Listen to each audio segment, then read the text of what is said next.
Hey, what's up everybody? It's your mortgage expert, Brian McCauley here. You're looking to buy a house in DFW and you're hearing this buzzword floating around right now about portable mortgages, that this administration might be considering them. Stick around. In this video, I'm going to tell you what a portable mortgage is and why it won't work here in the US. Let's get into it.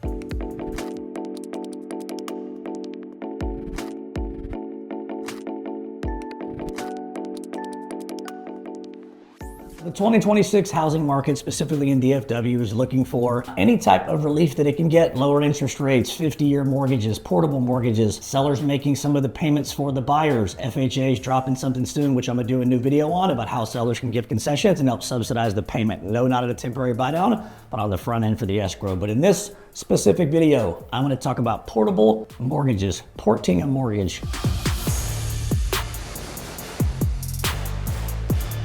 There is a bunch of headlines out there right now talking about porting a mortgage. This is so great. Why doesn't the United States consider that? I'll say three quick things on it. One, it's hard to do with all of the American money legislation and just, laws in place that would prevent it. One. Two, there's a lot of investors and things like that that probably don't want this to happen, but if it was to happen, they would come up with some type of compensation plan or restructure and blah, blah, blah. So let me tell you in skinny what porting a mortgage is, and then we're going to talk about why it would or wouldn't work in our current environment. So porting a mortgage means if I have a house right now, let's say it was a $500,000 house, I put 20% down, I've got a mortgage of $400,000, and let's say I've got a 3.99 rate on a $400,000 mortgage. Let's say I go to sell my $500,000 house. I want to buy a $700,000 house. I want to, $200,000 down. So I'm going to need a $500,000 mortgage on that new one. I sell my current house, pocket my proceeds,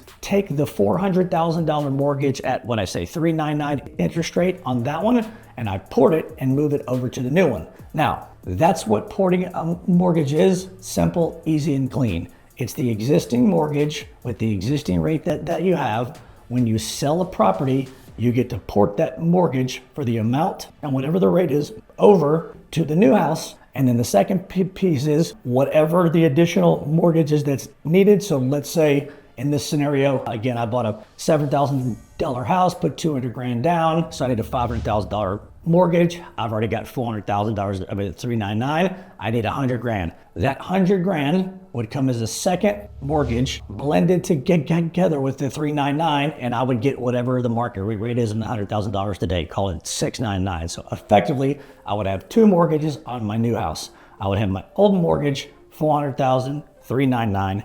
The new mortgage, 100,000, 6.99. Those two together equal 500,000, and then I would be making payments on what's called a blended rate. So it's not a bad idea. I think one of the things people know about porting mortgages is the laws in other countries. I think specifically Canada has the most popular one, is that the porting of a mortgage costs money to do it. One. Two, most of those home loans that have the porting of the mortgage, I believe, are adjustable rate mortgages. So they're like 3-year deals, 5-year deals, maybe 7 at the most. So it's not like the old days where everybody in COVID had a 30-year fixed at 2.99 and you just have it forever. And you can take that and you can unplug it and plug it into the new one.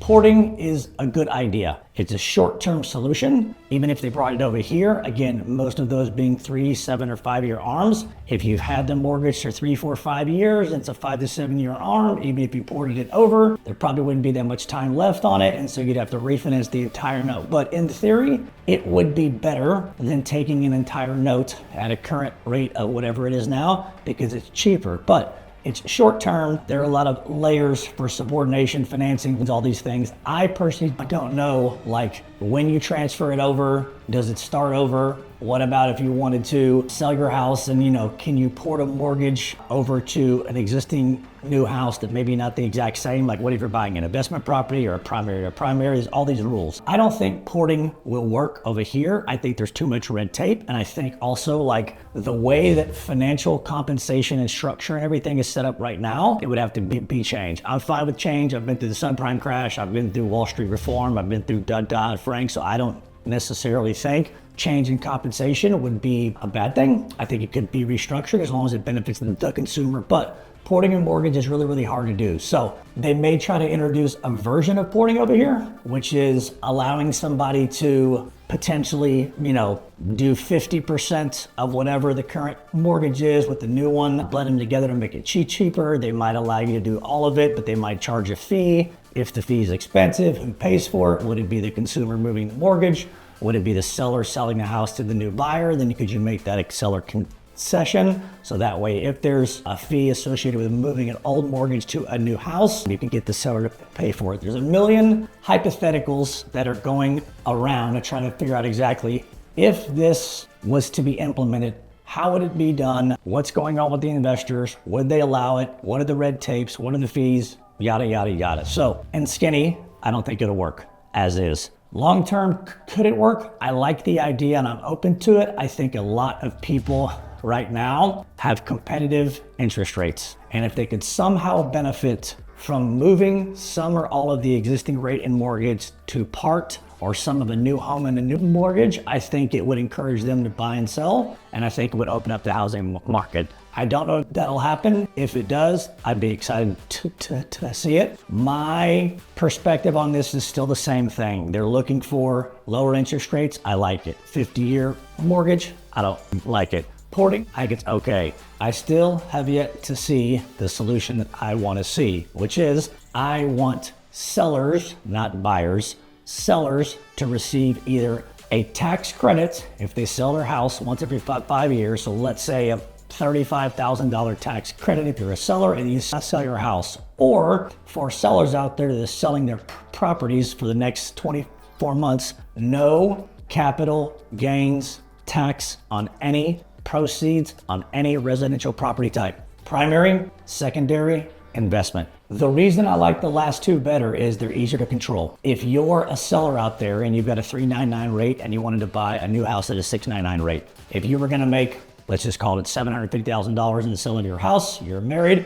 $500,000 of that's free, you would pay income taxes on $250. Let's say for instance that $250, the income tax would be $50,000. If they no longer make you pay that $50,000, right? The way to logically put this together would be take the $50,000 you're putting back in your pocket, take the difference of what your rate would be at $399 and $699, and then you could spread that $50,000 out over probably 5 to 10 years, subsidize your new home loan, and it would be the equivalent of having probably a 3 or 4% rate. That would be, solution number one. I think you get more people to open up and sell as well, and you get more inventory, and therefore, obviously, it would help out with the price stability of affordability. And two is, I think if they did a 24-month run of as long as you've had your property for at least a year. This is just me talking for a primary, a secondary, or a non-owner rock. This does not applicable to flips. And you sell your house, there will be no cap gains tax at all on any type of profit whatsoever. This would let people put more money back in their pocket. It would offset some of the spike in the payments, moving from X rate to a higher rate. And what happens is when you allow consumers to put more money back in their pockets because they're taxed less, they have more incentive to make moves.